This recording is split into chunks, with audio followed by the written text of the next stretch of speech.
2,000 years ago, in a land without banks, without stock markets, without printed money, an economy quietly powered one of the most influential moments in human history. It wasn't driven by innovation. It wasn't fueled by growth. And it certainly wasn't fair. The world Jesus lived in ran on something far more fragile: obligation, extraction, and control. Every coin carried weight beyond its metal. Every transaction whispered a warning.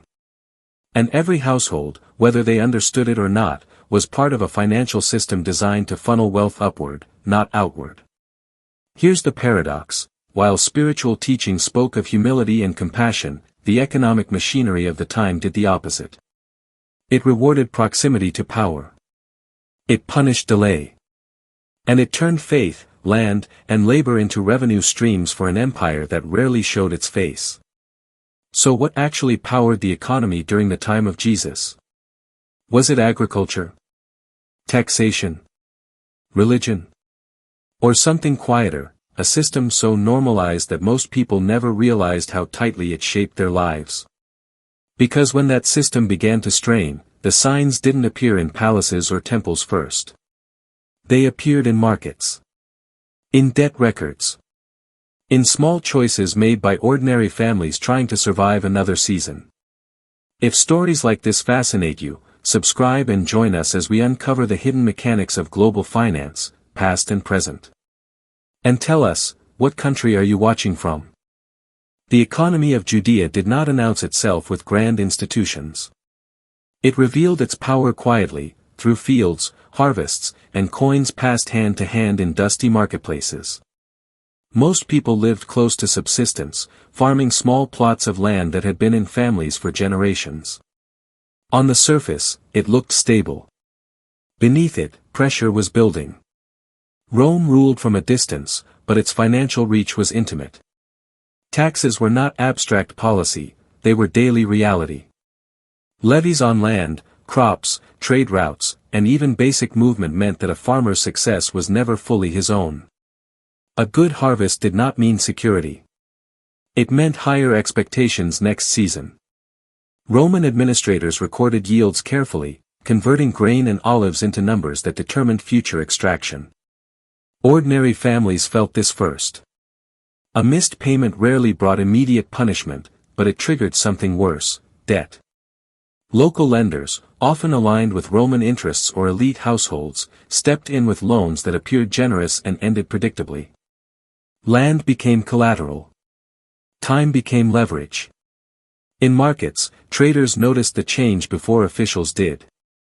More goods were being sold earlier in the season. Tools were pawned.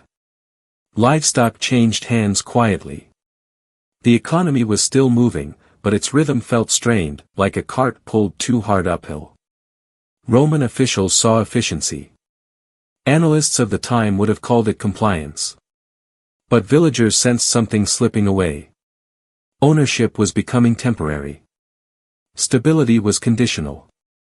And control, once distant, was now embedded in every transaction. What no one could see yet was how quickly this system could turn personal survival into systemic dependence. Coins themselves told the story. Roman currency flowed steadily into Judea, stamped with emperors' faces, a constant reminder of who ultimately benefited from every exchange. Local economies didn't collapse under this system, they were absorbed by it. Taxes collected in kind were converted into Roman revenue streams, feeding armies, infrastructure, and imperial ambition far from the people who paid the price. Investors of the era, wealthy landowners and merchant elites, understood the opportunity. As debts accumulated, land consolidated. Small farms became estates. Labor shifted from ownership to obligation. What looked like gradual change was, in economic terms, a transfer of wealth accelerated by policy rather than force. Governments rarely panic when extraction works. Roman administrators reported steady inflows. Records showed compliance. On paper, the province was productive. But journalists of the ancient world, philosophers, historians, religious observers, began noting tension.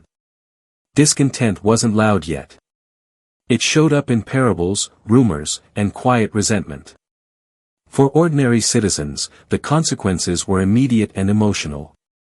A family losing land wasn't just losing income, it was losing identity. Generations of history were erased with a single unpaid obligation. Markets felt colder. Trust thinned. Every transaction carried risk beyond price.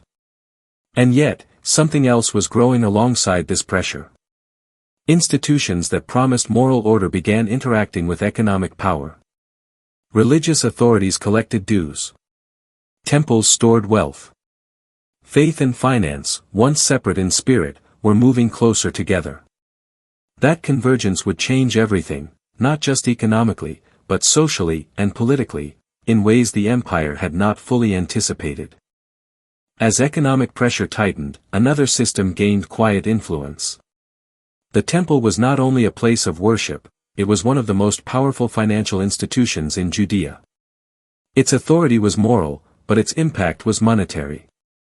Mandatory offerings, ritual payments, and sacrificial purchases formed a parallel economy, one that felt sacred, yet functioned with the precision of a treasury. For ordinary citizens, participation wasn't optional. Religious dues were framed as obedience, not taxation. Failure carried social consequences that were often harsher than legal penalties. Families already stretched by Roman levies now faced an additional layer of obligation, one that reached directly into belief and identity. Temple administrators tracked contributions carefully. Wealth accumulated in storerooms and vaults, often reinvested through loans or land arrangements. Analysts would later describe this as stabilization. In reality, it concentrated power. The temple elite became intermediaries between Rome and the people, absorbing pressure upward while reinforcing it downward. Investors noticed. Merchant classes aligned themselves with religious authorities, knowing that moral legitimacy protected profit. Markets adjusted. Prices around religious festivals rose. Currency exchange became a business of its own, converting Roman coins into acceptable temple currency, for a fee. Foreign observers saw efficiency. Roman officials saw order. But among the population, something felt wrong. Faith was no longer just guidance, it had a price tag. Economists of the era didn't have charts or models, but they understood incentive structures. When belief became revenue, dissent became dangerous.